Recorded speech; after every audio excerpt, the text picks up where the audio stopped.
বিশ্বনবী পাগলের মতো একবার হাউজে কাউসারে যাবেন, একবার সিরাতে যাবেন, একবার পুলসিরাতের দিকে, একবার হাউজে কাউসারের দিকে পাগলের মতো দৌড়াতে থাকবেন। তার কোন গুনাহগার উম্মত যাতে জাহান্নামে ঢুকে না যায়, সেদিন কেউ সুপারিশ করতে পারবে না বিশ্বনবী ছাড়া। এজন্য 5 নম্বর আল্লাহ বললেন, মান যাল্লাযী ইয়াশফাউ ইনদাহু ইল্লা বিইযনিহি।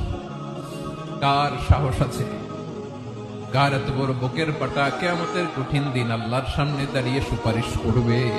কারো ক্ষমতা নেই, কারো ক্ষমতা নাই।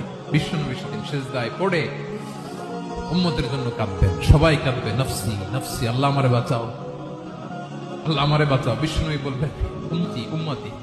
বিশ্বনবী আমার জন্য কাঁদবেন, আপনার জন্য কাঁদবেন।